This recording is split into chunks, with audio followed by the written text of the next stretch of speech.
Welcome to the Chamber Spotlight, a local talk show podcast brought to you by the Pembroke Chamber of Commerce in association with the local scene.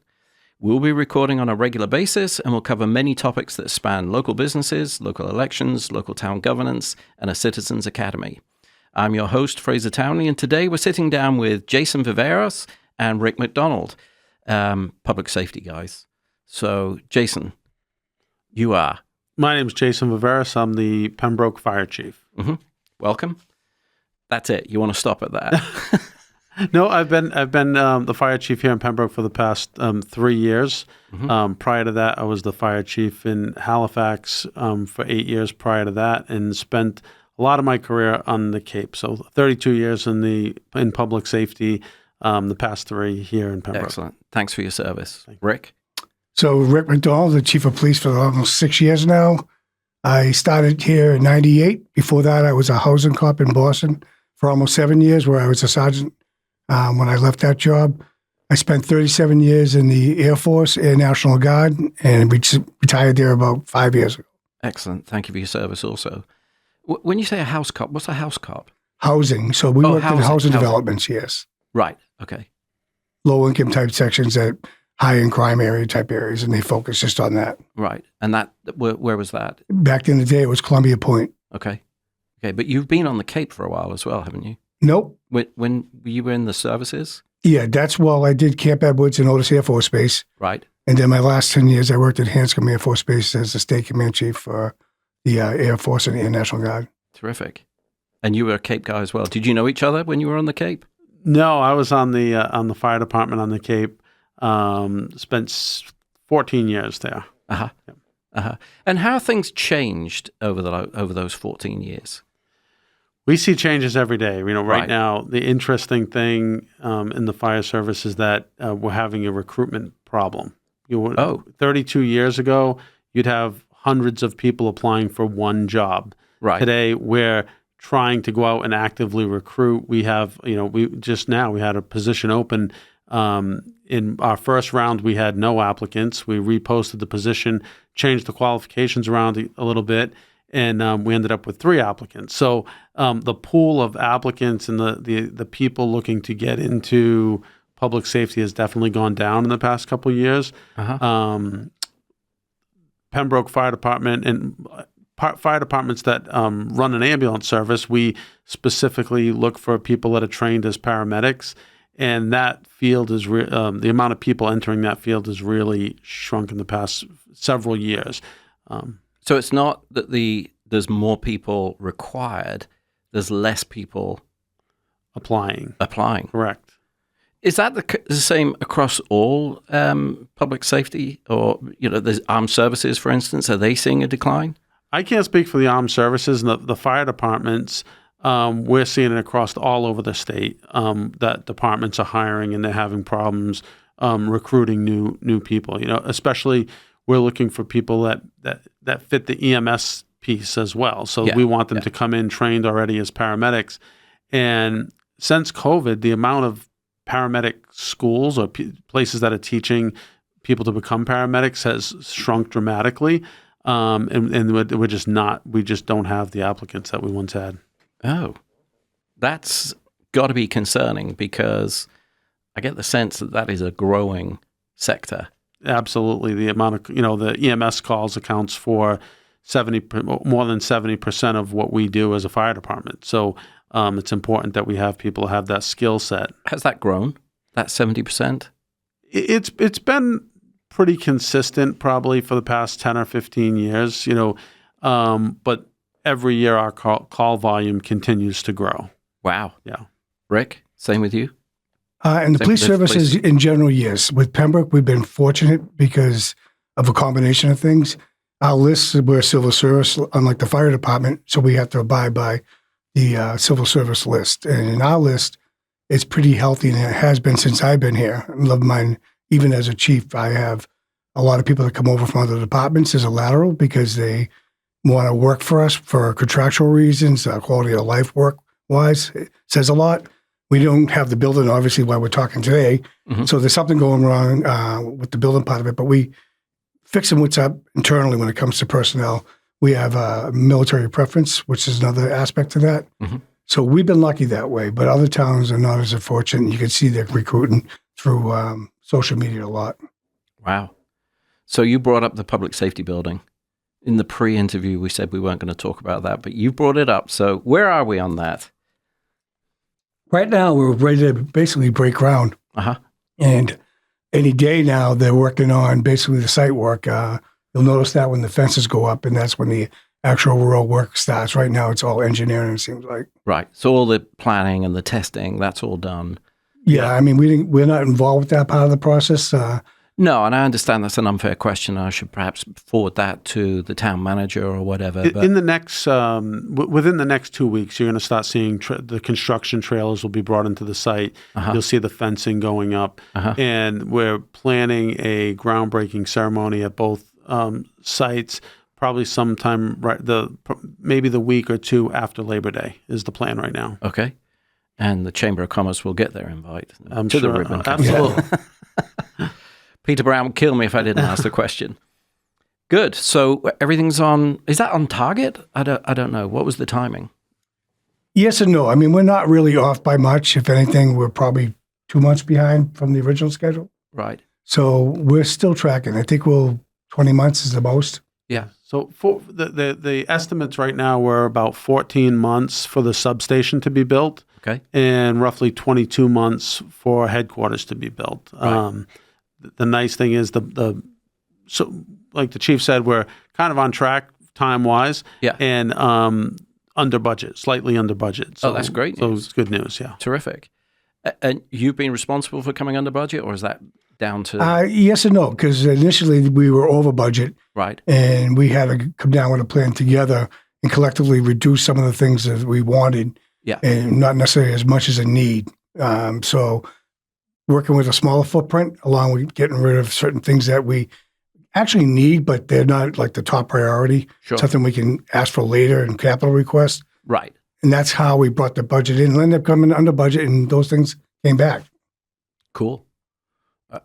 I would want you to be on budget, just from a personal point of view. Yeah, we thought that was important. Like the chief said, we went, when we realized a year ago roughly that we were going to be substantially over budget, we were like, there's no way we can go back Sure. to the drawing board on this. And we took a hard look. Police chief and I and our deputies sat in the office and we went through the plans and we just said, what do we need to make this functional facilities that are still going to be good for, 50 plus years? Sure. And what were the things that we wanted to have that maybe we can do without? So you brought up 50 years. Is that what you've specified? You want it to be around for 50 years? So the idea is town government typically doesn't think 5 years ahead, never mind 50 years. Yeah. Being from a military background, they're very good at doing that. Mm-hmm. Strategically, they would plan 20 years out at least. Right. And obviously technology changes that a little bit. But in our case, we know that it wouldn't move as quick, so things that structurally that we wanted to be able to grow into this and not, be outsized. But for instance, when they built the police station in 70, they planned it in 75. It opened in 77. We had 15 employees there. The town was probably about 6,000 people. Now we're hovering close to 20,000, and the town growth probably 500% since then. Yeah. And I have 72 employees in my building. We are structurally not set up for 25, never mind 75. Right. Locker rooms, evidence room, property room, all undersized, not up to code. We're not in ADA compliance by any means. And so it's not set up for today's 20th century policing at all.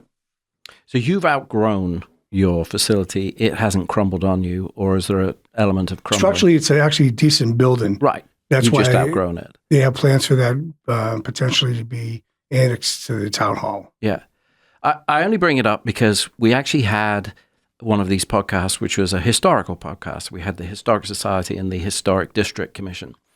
And they were talking about, we want to, I won't try and impersonate them, but they look at the architecture and they say, well, it's got to look like this if it's going to be here and so on and so forth. They're protecting and they're trying to preserve 300-year-old buildings. So what was their role in making sure that the new public safety building doesn't just look the part, but it also lasts? And they're like, well, building codes mean 25 years, but you're saying 50. So I'm picking up on that. The building that we currently have was built almost 50 years ago. Yeah. So, I mean, I think when we looked at it, that was like a reasonable timeline that we want to see a building last at least that long. Yeah, I think it's terrific. I think it's a great target. I was surprised, actually. So I did a tour of both the facilities a couple of years ago, and I think what's happened is progress overtook what you'd had put in 50 years ago, is my impression. It's not that, I mean, with you, Rick, you outgrew if you went from 15 to 72, that's clearly outgrowing.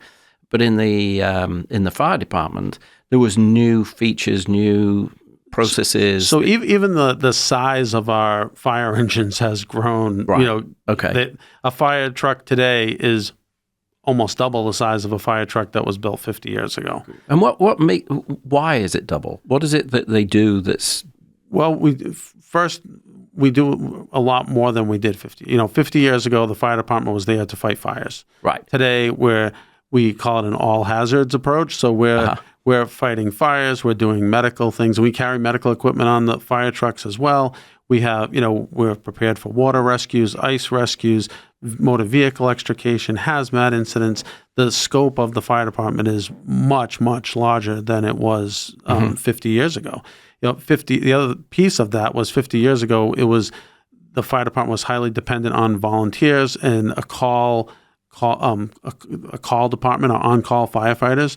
They were spread out over five different fire stations in town, and we don't really have that. That's changed. That piece has changed dramatically. Where we have, with the exception of, we only have 4 call firefighters left, and they will supplement the full-time staff if we have a major incident. But primarily, it's a fully paid professional fire department today, and that makes it more efficient, surely. It's better for us, like the residents. Especially for the EMS component. There's just so much training that we have to do to stay current in our job with all those other hazards that we have, especially the EMS component. This year will be 50 years that the Pembroke Fire Department has been doing EMS for the town. And it's, I don't know the exact amount, but it's roughly 25 years or so where we've had advanced life support paramedics, and that really changed the fire department dramatically when that happened. I have to say they do a terrific job. Not talking from personal experience, but I am aware that they do a terrific job. I also am aware, I've heard some of the meetings that you've discussed the budgets at. There is a backlog scenario when they get to the hospitals, which is causing, they're not just taking people to the hospital, they stay in the hospital until the patient is admitted. Is that correct? And that could take 3 hours. Well, there's a bed problem in the ER where the ERs are very, very busy. Brockton Hospital had a fire a couple of years ago. That hospital was out of service. So South Shore and Plymouth obviously saw a lot more patients. And the issue was we can't leave a patient unless they're taken. We transfer care properly. Right. We had nowhere to place the patient. So sometimes our ambulances would be tied up at the hospital for over 2 hours with the patient still on our stretcher under our care until the hospital had a bed available to put the patient on, really. This is the kind of education that I think the residents need to have, though, because when they see budget increases, they need to understand what the budget increase is for. It's not just you saying, well, we need some more cash. Right. No, there are real life implications that are causing and making these budget increases.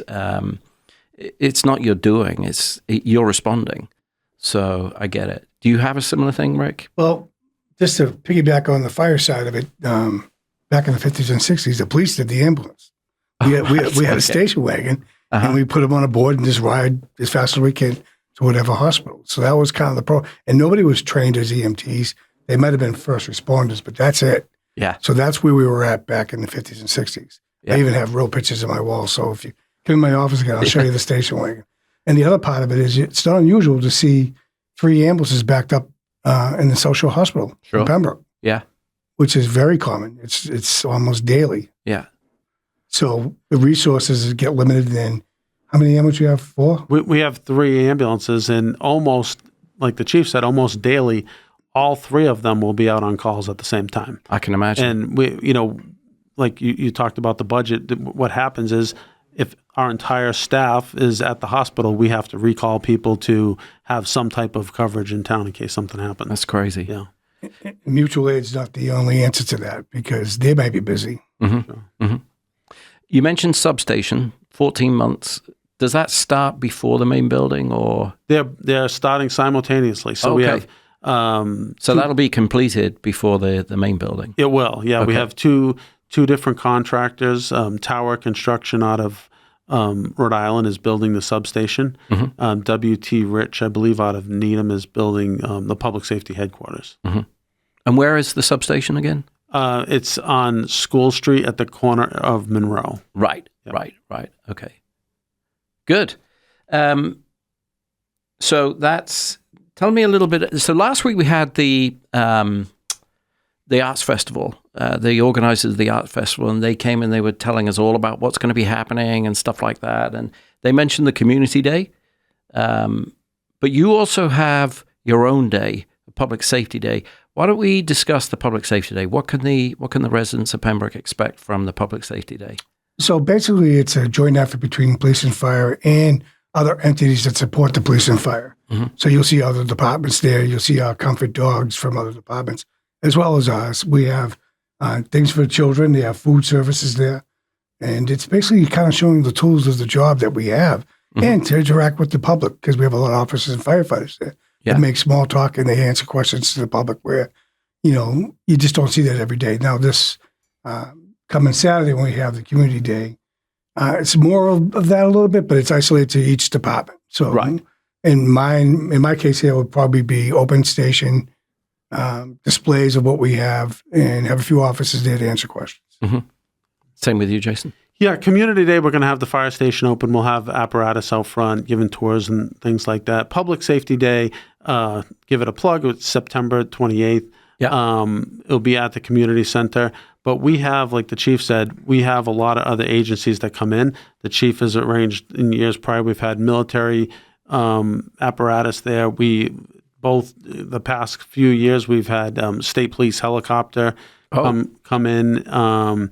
We have, the sheriff's department, other police departments, other fire departments, the Plymouth County Technical Rescue Team. And we put all that equipment on display, and it's a chance for the kids to go around, go through the trucks and look at all the equipment that we have. And we have, face painting and popcorn and pizza and all kinds of other things for the kids to do that day. Cool. Out of personal curiosity, what's the kind of value of all the equipment that you're going to have on display? It's millions. It is, millions. isn't it? I mean, a fire truck today, one fire truck is $1 million. Wow. So, yeah. Good grief. And you got 3 of them, did you say? We have 3 engines and we have a ladder truck. A new ladder truck is in the 2 to 2.5 million range. So we have a lot of money in equipment. Yeah. Yeah. I remember you once, we had a conversation about the impact of electric vehicles. And you had mentioned to me that the only method this may have changed, so update me. At the time, it was a blanket, and it was a one-time use blanket, and it cost some ridiculous number. Yeah, it's a few $1,000s for the blanket.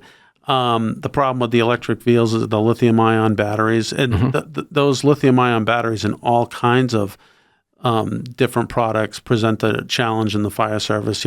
Some of the biggest fires we've had on the South Shore in recent years have been because of scooters. Someone brings their electric scooter in the house and things, and the batteries are a real hazard. The motor vehicle fires that we've had with electric vehicles, they're very, very difficult to put out. They take hours and hours and thousands of gallons of water. We do use a blanket to cover, and that's still probably the most efficient way of putting it out is to wrap it in a blanket. Mm-hmm. Yeah. And how does this create problems for you, Rick? We have to stay on the call longer. Right. But, okay, I just think, so we all push, we've got to change, we've got to do this, we've got to do that, but you can't, everything has to move forward in the right direction at the same time. And sometimes I think the public safety element is overseen or overlooked. and you guys end up picking up all the pieces. So first of all, thank you for doing that. But secondly, we have to be cognizant of these issues. I think the good thing about the public safety aspect is we do work a lot together. And it's been since I've been there. I'd be on a call for where it's a police issue and turn into a medical issue. Yeah. And sometimes these people were resisting us and fighting us. I'll be short-handed and a firefighter will jump in. So, we do use the medical. We do the, basically the AEDs. We have them on every one of our cruisers now, thanks to the fire department, supplying them for us. And we've trained for that, and the Narcan, obviously, another thing. So we're doing a lot more than police ever did 20 years ago. Sure. We're counselors. We're, medical component to it. So we're very diverse that way now. Yeah. And you have to be. Yeah. No, absolutely. And I think you're both doing a great job, and Pembroke are very lucky to have the pair of you as their chiefs. Thank you. You're both chiefs? Yes. Right, okay, just get that right. So give me some advice you want to give the public. What is it? Is there anything that you wish the public knew? Rick? Well, don't pay attention to social media all the time.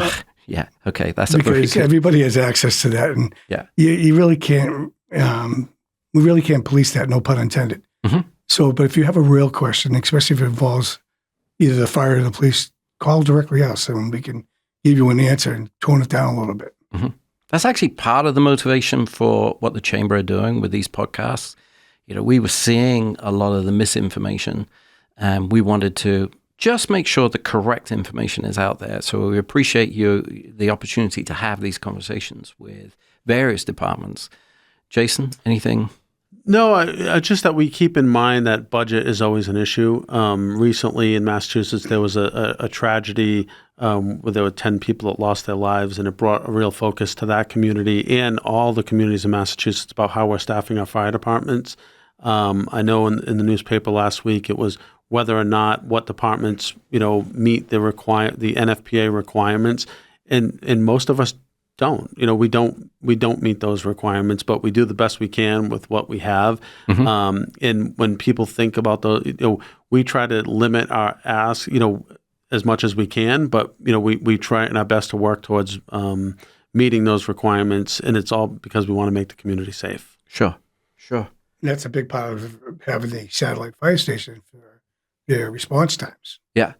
Because we're moving further away from the center, not by much, but every minute counts, and having that satellite fire station reduces that time. Yeah, absolutely.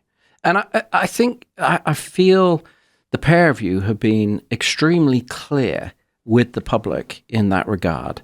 You've given everybody every opportunity to come and review the plans and listen to the studies that you've all done.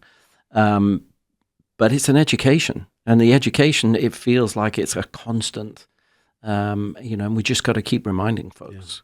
Yeah. And to your point on the public safety pitch back in the day, before it was approved through town meeting and a vote, we did a big PR campaign for about 2 years.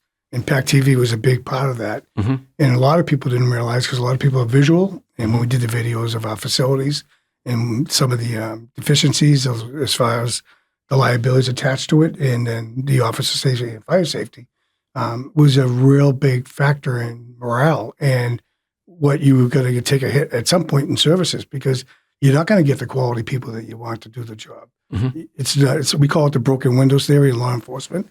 If it looks like crap, and you're not going to basically want to be a part of it, and you lose good people for that. One thing that did absolutely strike me when I did my tour was how many outfits do you have hanging up in your room in the basement?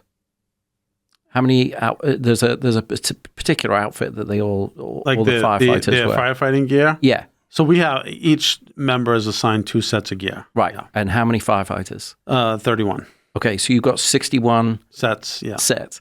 And how efficient is the washing machine that you have? It does one. It does. Yeah, it does one, maybe 2 sets at a time. The new facility will have two washer setups at headquarters and one at the substation. So, right. So but right now you have one washing machine right. for 61 outfits. Yes. I mean, it's just, And you have to wash after every Yeah, fallout? all the studies on cancer in the fire service and it's important for the firefighters to wash. That's why we provide them with 2 sets so that they can, it takes time to wash a set of gear and have it dry and things like that. So they have another set ready to go. Yeah. But it's just that alone makes you go, oh my God, these guys need more. So what do you want the public to know that they don't know? What are they doing wrong that you wish they wouldn't? And I know you've talked about social media and stuff like that, but just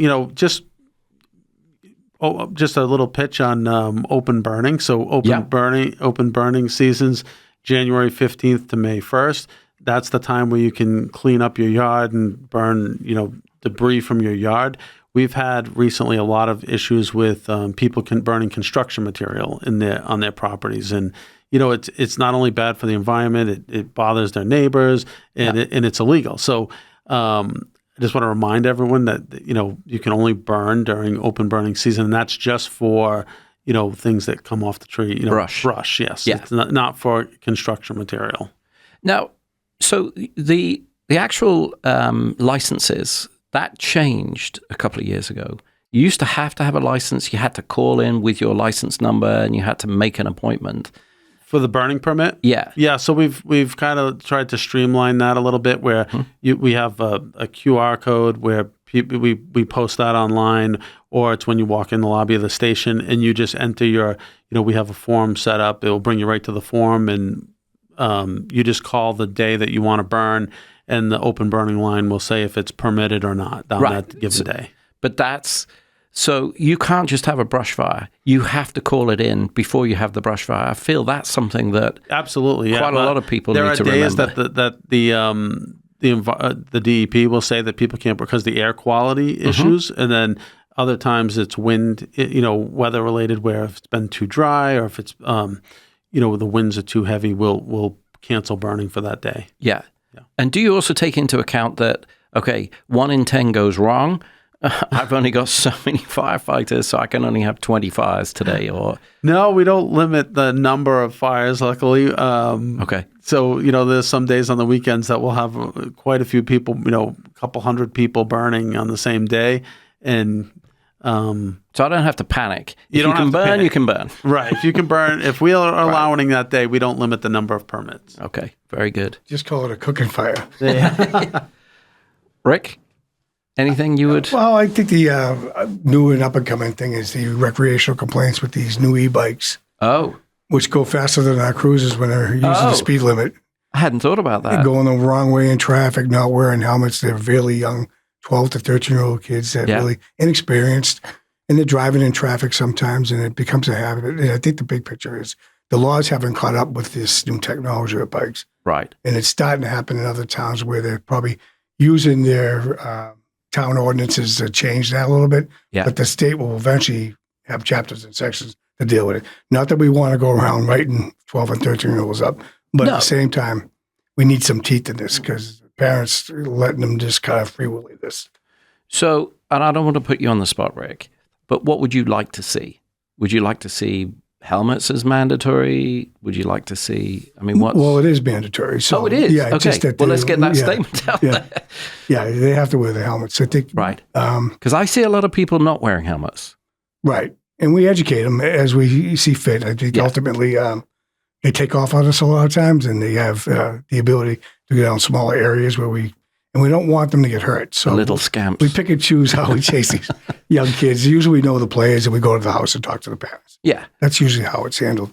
At the end of the day, there's been some tragedies in other towns where, I think someone in Plymouth just recently got killed that was young and just going in and out of traffic. Uh-huh. And they kind of think like I'm a pedestrian almost. They have to yield to me, and that's not the case. They have to obey the rules of the law of the road, and that's just like a car. Do the schools have a role to play in this, do you think? Educating? I guess proficiency. It wouldn't hurt. I think all hands on deck when it comes to that. Yeah. Because we do safety things at the school sometimes through our school resource officer. So there is a venue for that. But the big picture is, educating the parents on what the kids can do or cannot do and to, for their safety, really.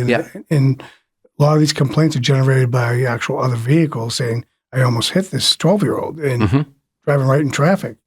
And that's all we're looking at. We're not looking to let them have access to an e-bike or have fun on it. No, I understand. Yeah. But I think a 12-year-old doesn't have the concept of a 1-ton chunk of metal heading towards you when they're out on the road. They just don't.